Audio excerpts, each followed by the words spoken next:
This video is brought to you by hoodbeast.com. Design your own custom hoodies. hoodbeast.com. We are beast. Yo, what is up, guys? It is me, Zach Lee.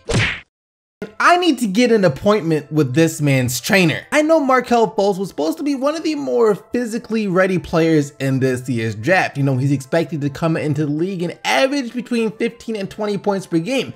And in order to do that, you gotta be physically ready for the NBA. And from what I've just seen, he is more than physically ready, especially at the point guard position. From the picture that I just saw, I don't know how many point guards are actually gonna be able to stop Markelle Fultz next year, even if it is just his rookie year. All right, so this was Fultz just earlier in the year, mind you, in college. You know, he looks like he's been in the weight room some, you know, been putting in some work, you know, just something easy, something light, something simple. But now, take a look at this picture, and it's like, how he do that? This guy's arm size legit doubled in the past 2 months. Do you realize that he is 6'5"? Google says he's still 194 pounds, but I think it might be more than that though. Not like fat or anything, but we're talking about 200 plus pounds of muscle from your point guard. And plus, on top of that, his athleticism plus his speed, just the abilities he has,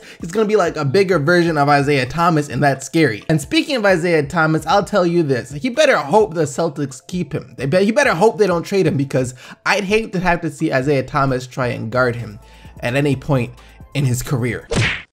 All right, this news is actually a day late because I'm not gonna lie, I didn't see it yesterday and I kind of wish it stayed that way. Anyways though, how many of you guys remember when LeBron James's toes first leaked onto the internet? If you don't remember, take a look at this picture and it will refresh your memory. Why would I just show you that so nonchalantly, you say? Well, the answer is simple. Them boys ain't got nothing on these. Bam! Look at those. What are those? Look, I can understand if you're mad at me for showing you that, and I can only hope you were in the middle of eating or something, but hey, don't be mad at me. Be mad at Shaq. At least I kind of gave you a warning about it in the title of this video, so the fact that you clicked on this video means that you brought it upon yourself. Matter of fact, y'all should be grateful I put it in the title. Heck, maybe I won't put it in the title. Of course, I haven't made the title yet. You know, just give you no warning whatsoever. Shaq didn't give a warning when he presented these things to the world on national TV during halftime of Game 5 of the Celtics vs. Cavs series. He just said, look at these boys, and bang.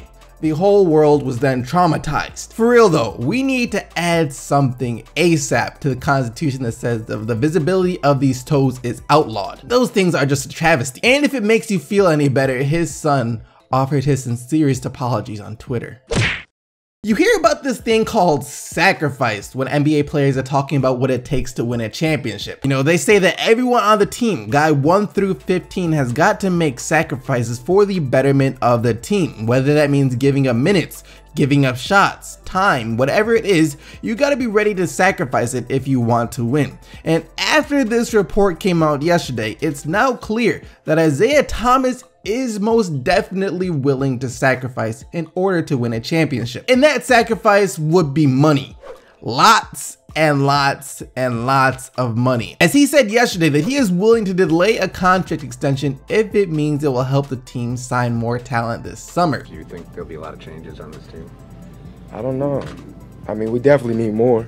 I mean, it was obvious, but shoot, the #1 seed and getting to the Eastern Conference Finals, like we had a pretty good year, but to take that next step, which is the finals, and to do whatever we can to beat Cleveland, we definitely need more. So I don't know what those guys are gonna do with this team, but I would love to see everybody back and us add a piece or more.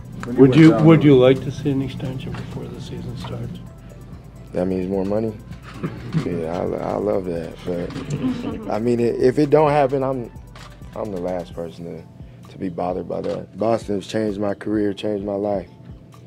I would love to be here long term and win championships here, but as you guys know, it's a business and anything can happen, and I know that, so I understand that, but I would love to be here. This has been everything to me. And that is huge because as it stands, Thomas is making next to nothing at all compared to other NBA players. You know, he's only gonna make around $6 million next year, which is supposed to be the final year of his current contract. And if you were to delay that, that means of course not making nearly as much money as he could be making next year if the Celtics do opt to offer him a contract extension, which is still up in the air if they'll even do that because no one knows the direction that they're going with a team. And this also requires a bit of risk from Isaiah Thomas too, because there is no guarantees that something terrible doesn't happen to him this year. I hope it doesn't, but injuries do happen, and if Isaiah Thomas gets injured before he is able to get a contract extension or something like he tears an ACL, he goes down with some major injury,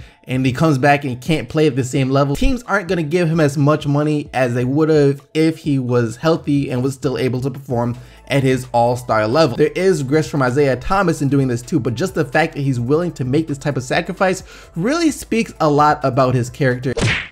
Someone who gets blamed a lot for this season being so predictable is Kevin Durant. You know, him joining the Warriors this summer instantly sealed the fate that it will be the Warriors and the Cavs once again in the NBA Finals. Before that, we knew it would most likely be the Cavs in the East unless KD went to Boston. Then it would have been up in the air a little bit more as to who comes out of the East. And if he stayed in OKC, it would have been more of a toss-up between the Thunder, the Warriors, and the Spurs. You know, no one would have been able to say for sure who would represent the West in the Finals at the beginning of the season. But according to him, he is not to blame for the lack of parity in the NBA this year. Like, I'm the reason why Orlando couldn't make the playoffs for 5-6 years in a row? Am I the reason Brooklyn gave all their picks to Boston? Like, am I the reason that they're not good? I can't play for every team. So the truth of the matter is, I left one team. It's one more team that you probably would have thought would have been a contender. One more team. I couldn't have made the entire East better. I couldn't have made everybody else in the West better. All right, basically what he's saying is, it's not his fault that the league isn't fair. It's not his fault that some teams aren't as gifted as other teams. Basically, it's not his fault that there's some teams that just suck in the NBA. You know, and he's right. It's not his fault that the league isn't equally talented or anything, but at the same time, he's missing the point. The point is that one other team in the NBA that could have competed in the Thunder would have made this season that much more interesting, giving it another layer of excitement, and the fact that we didn't know both the teams are going to make the finals. And you know, that's why he's taking some heat for what he did. Durant, though, was talking more about the league in general, thinking that people are blaming him for everything that's wrong in the NBA.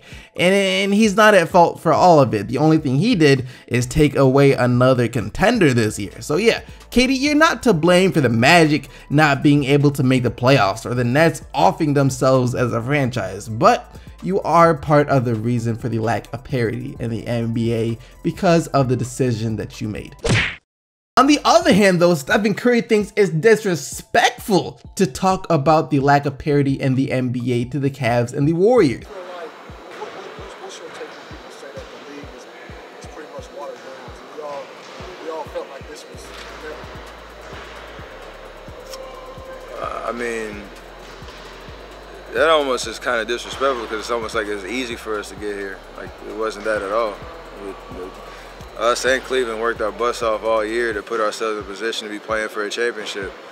And the league is as strong talent-wise across the board as it's ever been. And every night you get challenged. Obviously we had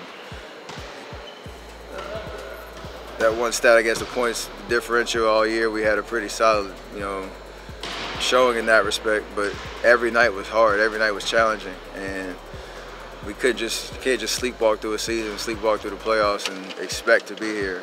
You got to do something. You got to come out every night and prove yourself. And I can also see where he's coming from. The Warriors, for the most part, are a team where their core was drafted and really grew up together in the league. You know, going from a team that was struggling to put together a 30-win season to a 73-win team last year. That doesn't just happen. You got to work for that. And say what you want about the Warriors, but all these young teams you see right now, whether it be the Wolves, the Lakers, the Bucks, the Sixers, any team with just a bunch of young talent, their end goal is to become something like the Warriors are right now, to go from a developing young team to a championship caliber team. So I can see what he's saying in regards to that, but I just don't know if I'd say that every game was a challenge for the Warriors. I mean, come on now. You guys were winning every game by at least 15 points. Most of the games were over within the first 5 minutes. So I'm not buying the whole thing about every game was a struggle. If anything, it was a struggle for the other team, not you guys. And that's going to lead us to the question of the day. And today's question of the day is this. What do you guys think about the lack of parity in the NBA? What do you guys think about the NBA not being so fair? Do you think that KD is to blame for the lack of parity in the NBA? Let me know down in the comment section below, but now let's take a look at what you guys said in yesterday's video. And yesterday, after LeBron James passed Michael Jordan on the all-time playoff scoring list, and afterward he talked about being compared to MJ, I asked you guys who you think the GOAT is, and you guys said this. MJ is the GOAT. I mean, LeBron is 3-4 in the finals while MJ is 6-0 and had 2 3-peats. MJ is better than LeBron James. It's simple. Greatest player of all time is LeBron. The greatest legacy of all time is Jordan. Let LeBron play his own career without being constantly compared to MJ. Yeah, this debate will never end, so there's really just no point in comparing or talking about it anymore. I mean, they're both GOATs. Like I said though, leave your answers for today's question of the day down in the comment section below, but other than that, thank you once again for watching, guys. Hope you guys did enjoy it. If you did, don't forget to leave a like and subscribe for more daily NBA news. And until tomorrow, keep getting the Bucks, Team STC, and I'm out of here. Peace!